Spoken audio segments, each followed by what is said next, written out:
نمازیں دو قسم کی ہیں، ایک وہ جن کے بعد کوئی سنت نہیں، جیسے فجر اور عصر، اس کے بعد آیت الکرسی بھی ہے اور دائیں ہاتھ سے تسبیحات پڑھنا بھی ہے، 33 33 34، اور پھر تفصیلی دعائیں ہیں۔ دوسری نمازیں وہ ہیں جن کے بعد موقت سنتیں ہیں، جیسے ظہر کے 4 فرض کے بعد 2 رکعت سنت، مغرب کے 3 فرض کے بعد 2 رکعت سنت موقدہ، عشاء کے 4 فرضوں کے بعد 2 رکعت سنت موقدہ۔ محقق بات یہ ہے کہ جن فرائض کے بعد مؤقت سنتیں موجود ہو، مختصر دعا اللہم انت السلام و بمقدارها، عائشہ ام المومنین مسلم اور ترمذی میں کہتی ہے بمقدار ما یقول اللہم انت السلام، اس کے آس پاس مختصر سی دعا مانگی جائے اور پھر سنتیں پڑھی جائے، اور سنتوں کے بعد بقیہ وظائف اور اوراد پورے کیا گیا۔ آج کل بعض جگہ دیکھا جاتا ہے کہ فرضوں کے بعد کچھ لوگ بیٹھے رہتے ہیں، قطع نظر اس کے کہ سنت موقدہ موجود ہے، یہ طریقہ درست نہیں ہے۔ طحطاوی نے لکھا ہے کہ یہ خلاف سنت ہے۔ ابن الحمام نے فتح القدیر شرح ہدایہ جلد 2 صفحہ 112، بحر علی الکنز، نہر علی الکنز، معدن علی الکنز، تبیین علی الکنز،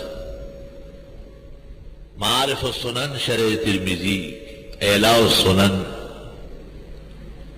تمام ہماری بڑی و معتبر معروف کتابوں میں یہ مسئلہ لکھا ہے کہ جن فرائض کے بعد سنن ہیں، ان فرائض کے بعد بیٹھ کر اوراد کرنا یا انگلیاں پڑھنا یہ نامناسب اور خلاف سنت بات ہے۔ جو لوگ سنتیں چھوڑ کر اور یہ انگلیاں پڑھتے ہیں یا آیت الکرسی کے لیے بیٹھے رہتے ہیں یا طویل دعا مانگتے ہیں، ان کے بارے میں فقہا کے 2 قول ہیں۔ محقق نے فتح القدیر میں لکھا ہے، پہلا قول یہ ہے کہ ان اوراد سے فارغ ہو کر کے جب یہ سنت پڑھے گا تو سنت نہیں نفل پڑھے گا، سنت تو فوت ہو گئی ہے، بیٹھا رہا ہے، اس کے لیے تو اٹھا ہی نہیں۔ اور دوسرا قول یہ ہے کہ نہیں، پڑھ تو سنت رہے ہیں لیکن لا طریق سنت، خلاف سنت طریقے سے، خلاف سنت طریقے سے۔ دونوں باتیں افسوسناک،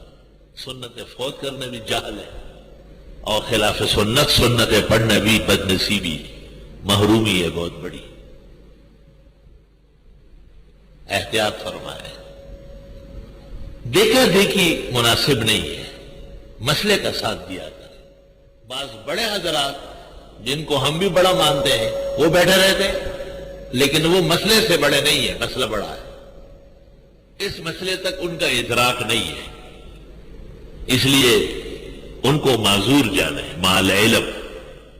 اور آپ کو اللہ نے روشنی عطا فرمائی، آپ اس کا احترام کریں۔ یہ جو عبارت ہے فقہ کی، القیام الی السنت متصلا بالفرض مسنون، یہ متفق علیہ عبارت ہے، یاد رکھیں تمام کتابوں۔ شمس الائمہ نے مبسوط میں، کاسانی نے بدائع میں، علاؤالدین نے تحفۃ الفقہاء میں، معتبر علماء نے اس کو تسلیم کیا کہ یہ اصلی عبارت ہے کہ فرائض کے بعد سنتوں کے لیے قیام یہ سنت طریقہ ہے، درمیان میں طویل فصل نہ کیا جائے۔ لا الہ الا اللہ۔ یہ جو مسائل ہے ان کو 2 چیزوں سے نقصان پہنچا ہے، ایک جہل سے کہ اکثر کو پتہ نہیں ہوتا، اور دوسرا لحاظ سے، خیال ہوتا ہے مہمان ہے، بڑا ہے،